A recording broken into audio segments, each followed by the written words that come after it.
Hey Don, I got a joke for you. All right, What did one eye say to the other eye? I don't know. Between you and me, something smells. You want to do a bonus one? You can do I get to do 2 jokes? Hey Dad, can you put my shoes on?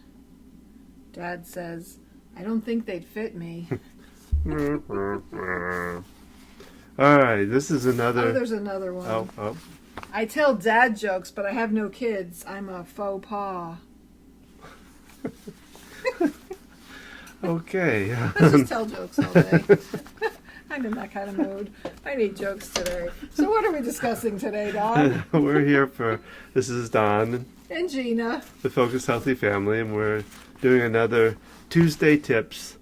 Today we're talking about time and how to set up and use time wisely, and really looking at the idea of setting up time blocks of time on your calendar for doing certain things. Hey, Don. Why did the kid throw the alarm clock out the window? He wanted to see time fly. I want a drum set. That was a mom joke. I'm going to write a book of mom jokes. Like dad jokes, but they're not.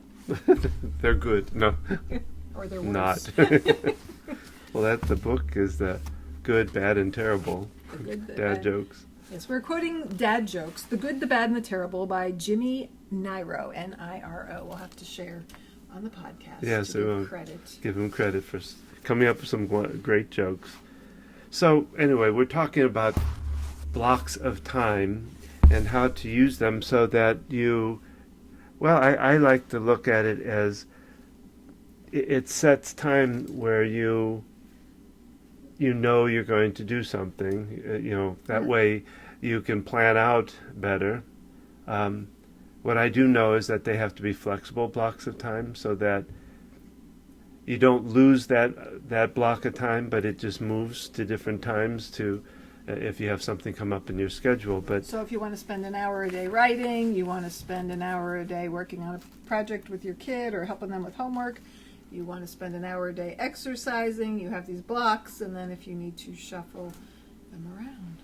yes. I like to think of it as setting intention for your time. Ooh, that's a good way to look at it. Also, it does help you to be more productivity. More productive.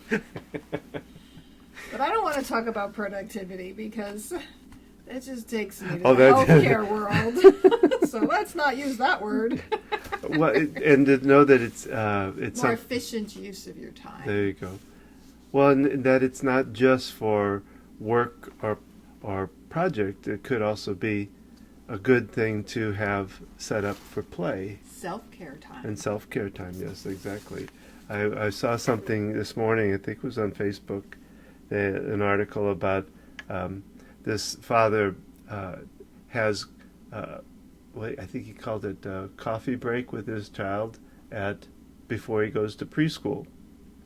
And it's a 15-minute little stop at a coffee shop where I don't think the child drinks coffee. I didn't read the whole thing, coffee shops have so many other drinks. Probably chocolate or something like that. But it's just it's connection time, and I thought that was really cool. So he blocks that time, that 15-minute time every day. Because he likes to have coffee in the morning, so he's including his kid in something he enjoys and making it a special time for the two of them. Well, that brings up the idea when you're talking about setting these blocks of time, getting your kids involved with those times and how to putting their time into it too, or their time with you anyway. Time with you.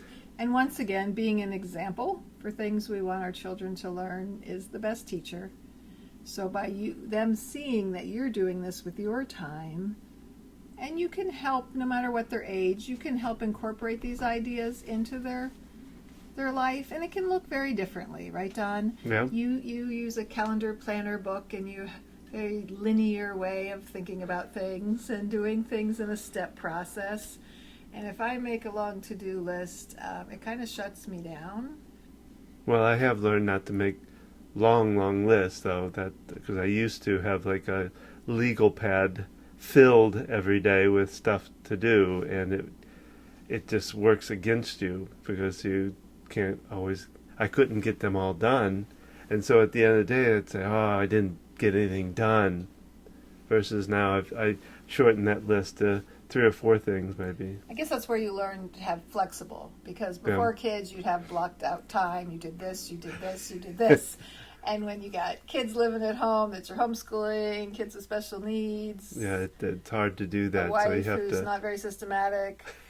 To be able to maneuver your understatement. time. Wow. These are Tuesday tips. When you just start, I gotta think of Tuesday something. complaints. No, I gotta think of something catchy where, like, it's a therapy session. For who? For the audience or for us? For us, facilitated by our 20-year-old daughter, who's good at keeping the peace between us. Yeah, she could be the. So, well, I think we've might have beaten we this horse. I don't know if some time to work on podcasts today, and that's what we're doing. So think about how you're spending your time, your intention, and if you are a very systematic person who likes a schedule, think about a way of adding a little flexibility and giving yourself space in between, because if you block out, I'm going to do this from 10 to 11, and this from 11 to 12, and this from 12 to 1, you got to give yourself buffer room. Well, I always like that. Remember, you used to break the hour into 15-minute intervals, and you would do something for 15 minutes. I don't know if that was you. It might have been something I learned, actually. Where you'd break your hour into 15-minute intervals, and you would do something different at each interval. So it would break up that time. I'm talking about not scheduling every second. No, you must. And having leeway time. Yeah. Like, you do that with your appointments. Well, yeah. If you have an hour appointment, you don't set one at 10 and one at 11. No, not normally, no. There have been times. Well, in fact, the way my calendar scheduler the booking thing I use, I set them 90-minute segments, but they're 60-minute. So I have flow time and run over and in between time and little breakout time for myself to re-chill or whatever. And we need to do that, and we need to make sure we don't expect our kids to come home from school and do their homework right away and then do this and then take them to this activity, and they need free time. We need time to just whatever we need in the moment, whether it's stare at the ceiling. That's what I wanted to do this morning after having a busy couple of holiday days with family that I thoroughly enjoyed. But it is wearing. Sometimes you need downtime, and maybe you need a nap, maybe you need to play a fun game, maybe you need to just chill and do nothing or watch TV, and we need to have that have time for that, for when we really need it. Focus on how you're spending your time and what you can do to make it more efficient. And we'd love to hear your ideas. How do you spend your time and how you make intention for your time. There you go. And remember, how you talk to your kids shapes their future.